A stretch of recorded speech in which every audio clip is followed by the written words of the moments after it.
বাংলাদেশের রাজনৈতিক পালাবদল আর তারপরই ভারতের চিরচেনা বন্ধুর আসন ফাঁকা। পূর্বে বাংলাদেশ থেকে ভারত পেয়েছিল একাধিক ট্রানজিট সুবিধা। সেই সুবিধার কারণে সড়ক, রেল, এমনকি নদীপথেও ভারতীয় পণ্য সহজেই পৌঁছে যেত আসাম, ত্রিপুরা, মণিপুরে। কিন্তু এখন সব বন্ধ এবং এর জন্য দায়ী ভারতের নিজের কূটনৈতিক সিদ্ধান্ত। আর তাই ভারত এখন বেছে নিচ্ছে বিকল্প পথ। কলকাতা বন্দর থেকে মিয়ানমার হয়ে সাগর পথ হয়ে যোগাযোগ করবে উত্তর পূর্বাঞ্চলের সঙ্গে। অর্থাৎ বাংলাদেশকে বাইপাস করে তৈরি হচ্ছে নতুন করিডর। নতুন করিডর তৈরির ঘোষণা দিয়ে মনে হচ্ছে অবশেষে সমাধান পেয়ে গেছে ভারত। কিন্তু বাস্তবতা হলো এই রাস্তায় খরচও বেশি, সময়ও বেশি, আর ঝুঁকিও কম নয়। তবুও ভারতের কাছে এখন যেন এটাই সবচেয়ে নিরাপদ রাস্তা।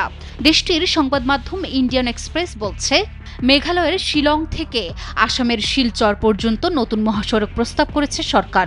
ভারত সরকারের প্রস্তাবিত এই করিডরের শুরু মেঘালয়ের শিলংয়ের মাউলিনখুং থেকে, শেষ আসামের শিলচরের কাছে 5 গ্রামে। 166.8 কিলোমিটার দীর্ঘ 4 লেনের হাইওয়ে। এটাই হবে উত্তর পূর্ব ভারতের প্রথম হাই স্পিড করিডর। প্রকল্পটি বাস্তবায়ন করছে NHIDCL। এই মহাসড়ক সরাসরি সংযুক্ত মিয়ানমারের কালাদান মাল্টিমডাল ট্রানজিট ট্রান্সপোর্ট প্রকল্পের সঙ্গে। ভারতের পররাষ্ট্র মন্ত্রণালয়ের অর্থায়নে এটি কলকাতা সমুদ্র বন্দরকে মিয়ানমারের রাখাইন রাজ্যের সিত্তে বন্দরের সঙ্গে সংযুক্ত করে। এই সিত্তে বন্দর কালাদান নদীর মাধ্যমে মিয়ানমারের পালেতোয়া এবং সেখান থেকে সড়কপথে মিজোরামের জোরিনপুয়ের সঙ্গে যুক্ত।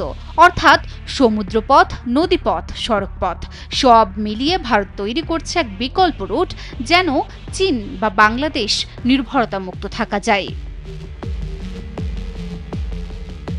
জানা গেছে, গত 30 এপ্রিল কেন্দ্রীয় মন্ত্রিসভা 22,864 কোটি টাকার এক বিশাল প্রকল্প অনুমোদন দিয়েছে। এই প্রকল্পের আওতায় তৈরি হবে 166.8 কিলোমিটার দীর্ঘ একটি সড়ক, যার মধ্যে মেঘালয় অংশে 144.8 কিলোমিটার এবং আসামে 22 কিলোমিটার।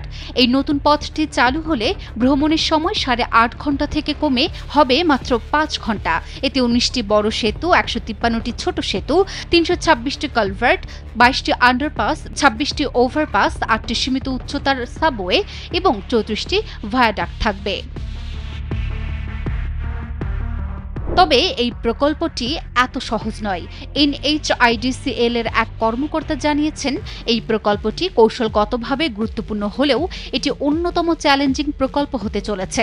কারণ এখানকার ভূখণ্ড খুবই কঠিন এবং বিদ্যমান রাস্তার অবস্থাও ভালো নয়। এর মানে ভারতকে শুধু রাস্তা বানালেই হবে না, প্রকৃতি, পাহাড়, জলবায়ু সব কিছুকে জয় করতে হবে একসাথে। এই বিকল্প রুটে খরচ অনেক বেশি, সময় বেশি লাগে, আর নিরাপত্তা সেটা নিয়েও রয়েছে বিশাল প্রশ্ন। রাখাইন রাজ্যের রাজনৈতিক অস্থিরতা, সন্ত্রাসী গোষ্ঠীর দখল, মিয়ানমারের সামরিক সংঘাত সব মিলিয়ে ঝুঁকি কম না। তাহলে ভারত এই প্রকল্পে যাচ্ছে কেন? এর উত্তর লুকিয়ে আছে ভূ রাজনীতিতে। বাংলাদেশের সঙ্গে ক্রমবর্ধমান টানাপোড়েন, ত্রিপুরা বা উত্তর পূর্ব ভারতে পণ্য পরিবহনে বাধা, এমনকি চীনের প্রভাব, সবকিছুর মোকাবিলায় ভারত চায় একটা বিকল্প পথ, যেটা সম্পূর্ণ নিজের নিয়ন্ত্রণে থাকবে। আর তার জন্যই এত বড় চ্যালেঞ্জ নিয়েছে মোদিজি। Desk report, news 24।